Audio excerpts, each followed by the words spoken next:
노동시장은 우리나라에서 역대급으로 이중화되어 있습니다. 노동시장의 이 이중화 문제, 즉 대기업과 중소기업의 노동시장이 완전히 간극이 생겨서 이전 자체가 불가능한 상황에 대한 해결이 없이 현재 정년 연장 논의는 중소기업 근로자에게는 그림의 떡이요, 공무원 수준의 고용을 보장받고 있는 대기업 근로자들의 고용 특권을 연장하고자 하는 시도일 뿐이다 라는 이야기 오늘 좀 해드리고 싶습니다.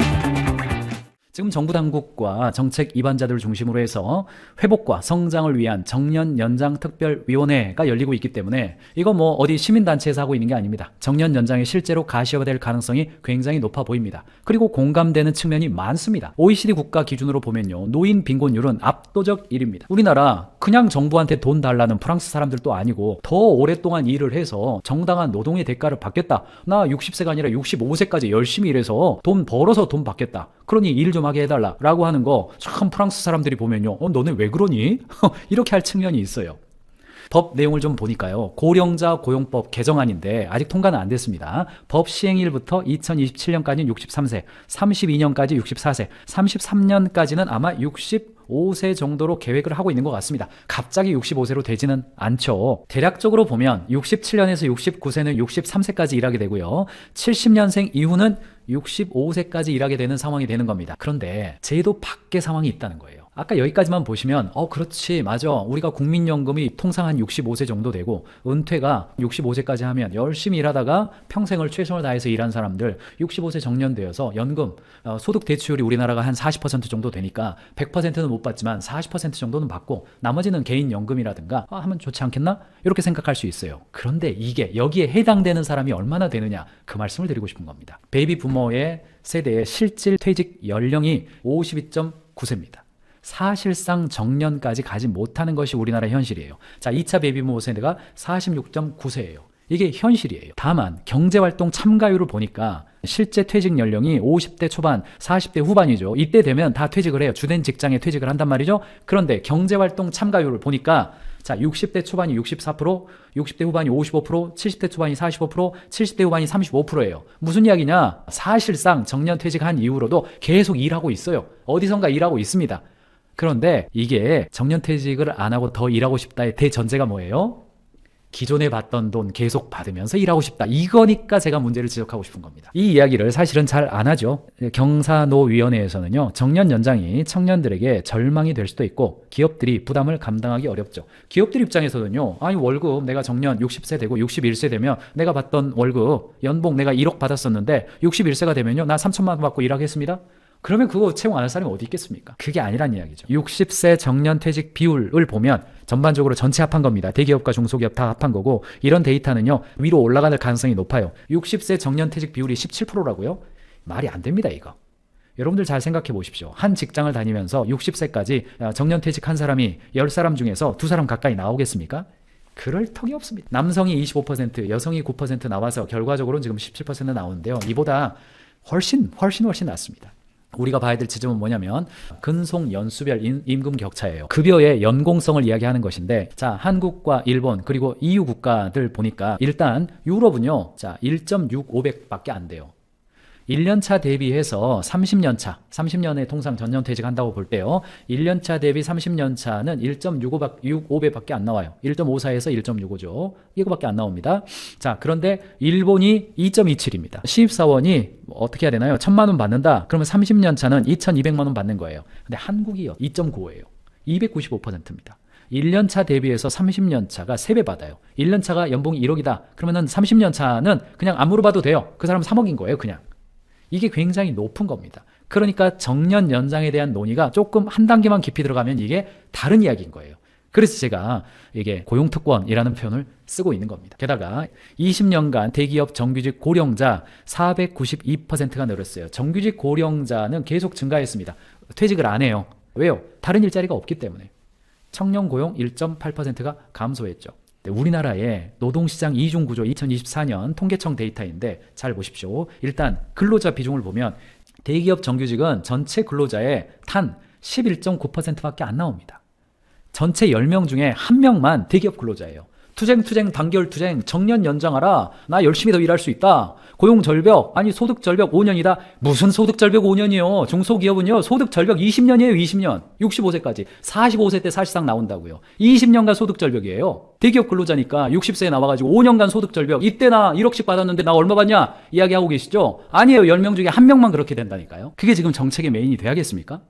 여타 부분이 88%입니다. 대기업 비정규직, 중소기업 정규직, 중소기업 비정규직. 요게 88%나 돼요. 자, 월 임금 총액을 보세요.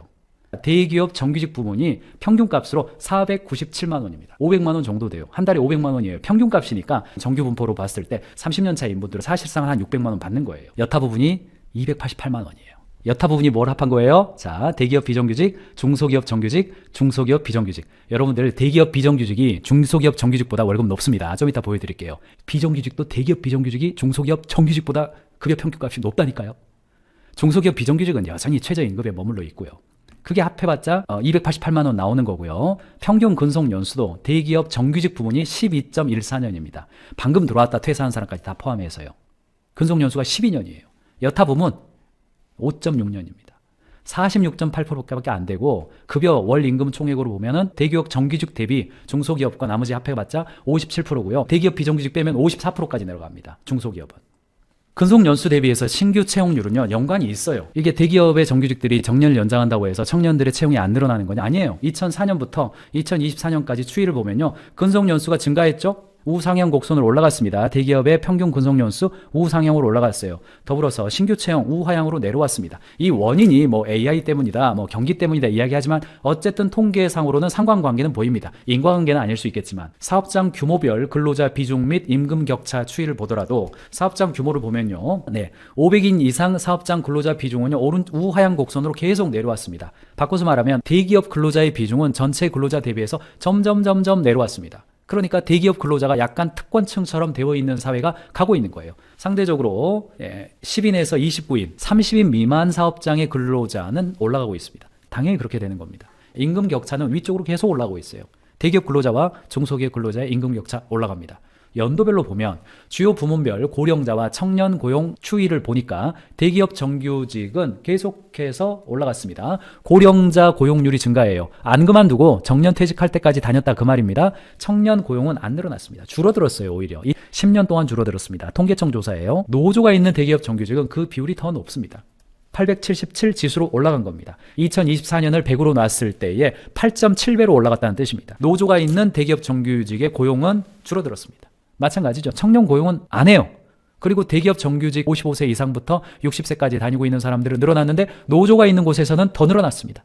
대기업 정규직 전체가 5.9배 늘었고 노조가 있는 곳은 8.7배 늘었으니까요. 고착화돼 있다 그 말을 드리고 싶은 겁니다. 대기업과 중소기업 간 차 추이를 보면 변화를 보면요. 500인 이상이 569만 원이 평균이고요. 5인에서 500인까지 이것도 뭐 많이 잡아준 거죠. 337만 원이에요. 평균 근속 기간이 500인 이상이 10년, 500인 이하가 6년 이렇게 이해하고 더 그 격차는 많이 늘어나고 있다.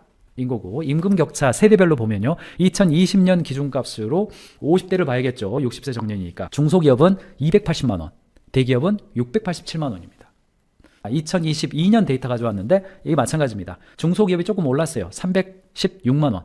근데 대기업은 더 올랐죠. 768만 원. 격차가 이렇게 많이 나오는 겁니다. 이중 노동시장 이야기를 제가 해드렸는데 정규직 대비 비정규직의 임금 비율은요 꾸준히 좋아졌습니다. 과거에 55%밖에 안 됐죠. 비정규직 차별타도 뭐 했어요. 그리고 비정규직의 정규직화도 시도해주고 뭐 공기업들은 비정규직을 정규직화하고 직군 늘려주고 그렇게 했어요. 그 결과 2006년 비정규직의 정규직 대비 금액이 55%에서 2022년 기준값으로 70%까지 올라갔습니다. 그런데 300인 이상 대비 300인 미만의 임금 비율을 보니까요. 2006년도에 50.8%였습니다. 이때도 더 낮았어요. 중소기업이. 근데 비슷합니다. 2022년 12년 동안 안 올랐어요. 50.8%에서 56.8%. 300인 이상 대비 300인 미만의 임금 비율은요. 50%대입니다. 지금. 절반이에요. 절반. 이 문제가 해결이 안 되고 있다는 이야기예요. 자, 2024년 6월 고용 형태별 근로 실태 조사. 정규직 대비 비정규직의 시간당 임금의 상대 수준이에요. 이거는 시간당으로 환산을 한 겁니다.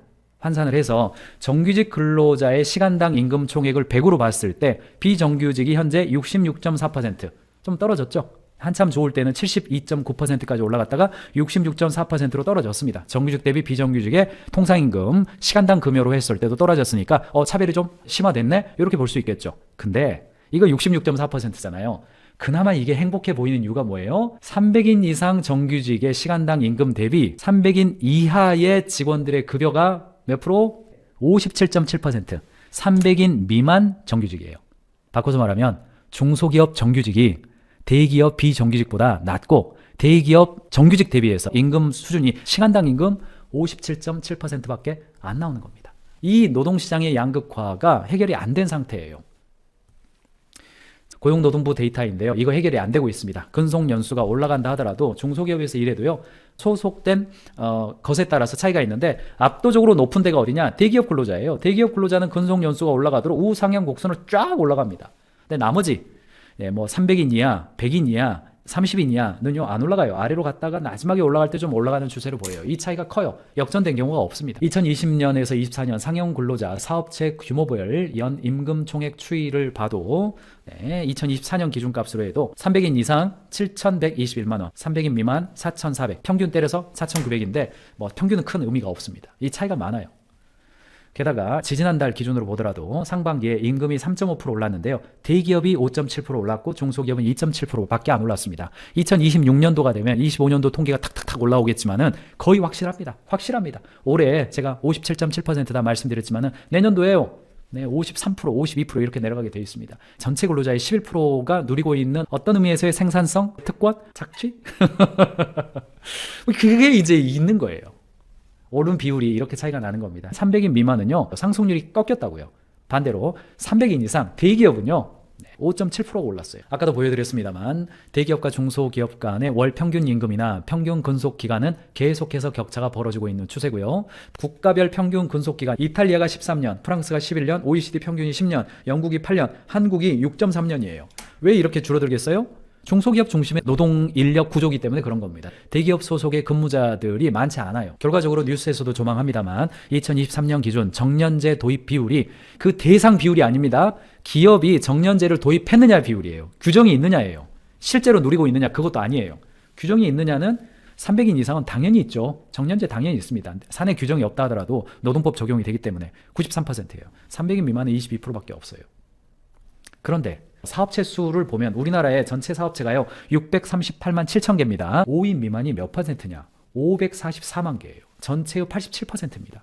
우리나라의 사업체 중에서 전체의 87%가 5인 미만 소상공인이라는 뜻입니다. 100인 이상이 전체의 몇 프로밖에 안 되냐? 1%밖에 안 되는 겁니다. 1%밖에요. 이러는 상황에서 300인 이상 되는 정년제를 고용하고 있는 3,600개 기업을 위한 논의처럼 느껴지는 거예요. 인원으로는 11%를 위한 논의인 거죠. 우리나라의 자영업자 비율은 OECD 국가 중에서도 7위 수준에 이릅니다. 우리나라가 23%예요. 아주 작은 자영업 중심의 나라라는 겁니다. 그 자영업자들의 평균 소득 346만 원, 직장인은 361만 원. 이것도 평균인데 대부분의 경우는요. 월 200만 원도 못 버는 경우가 굉장히 많습니다. 게다가 자영업자 1인당 대출액을 보니까 3억 4천만 원입니다. 비자영업자의 소득 대비 부채 비율은 220%예요. 내가 1억 연봉인 근로자다. 그럼 그 사람의 평균 부채율은 2억 2천만 원인 겁니다. 근데 자영업자예요. 자영업자의 소득이 1년에 1억 벌어요. 이 사람은 3억 4천만 원 부채 가지고 있는 겁니다. 그러니까 정년 연장 논의가 강 건너 떡인 거예요. 그림의 떡인 겁니다. 정리하겠습니다. 자, 대기업 근로자는 높은 임금, 중소기업의 2배 이상을 더 오래 연장하기 위해서 경제적 기득권을 강화하는 운동과 투쟁과 노력과 열심을 다하고 있어요. 상대적으로 중소기업 근로자는 낮은 임금과 불안전한 근속, 평균 3년입니다. 은퇴 후 빈곤이 위험이 훨씬 더 큽니다. 그러므로 정년 연장 논의에 앞서서 임금 격차 해소를 위한 제도적 장치 등을 마련해서 중소기업 근로자들의 실질적 소득과 고용 안정성을 확보하는 것이 먼저다라고 말씀드리고 싶은 겁니다. 소수의 고임금 근로자의 추가 근속을 통한 임금 보존보다는 다수의 저임금 근로자의 생존권 및 경제적 안정이 사회적으로 더 중요한 가치라고 여겨지기 때문에 그렇습니다. 그러므로 대기업의 노동 독점보다 중소기업과 청년들의 공정한 사회적 진입이 우선순위가 아니겠느냐. 대기업 정규직 내 고령자 고용 비중이 20년간 약 500% 증가하고 노동조합이 있는 곳은 약 800%가 증가하면서 고임금 일자리를 고령층이 더 오래 독점하면서 청년 및 중소기업 근로자의 대기업 진입 기회가 사실상 불가능한 상황이 이하에서 임금 이중 구조를 심화시키는 대기업 정규직의 장기 근속 고착화보다는 중소기업과 대기업 간 노동 이동성을 높이는 정책들이 훨씬 더 우선이다라고 하는 말씀을 드리고 싶습니다. 그러므로 현재 진행되고 있는 정년 연장 논의, 노동특권층의 권리 확대가 아닌 대다수 중소기업 근로자의 삶의 질의 향상을 목표로 하는 것을 놓치면 안 된다 라는 지점입니다. 노동시장 이중화 해소가 모든 논의에 선결이 되었으면 좋겠습니다. 정년 연장 논의 착취적일 수밖에 없는 이유, 경영자의 시선에서 사회 이슈를 분석하는 시우 레이더 시간, 제 의견을 몇 가지 말씀드렸습니다.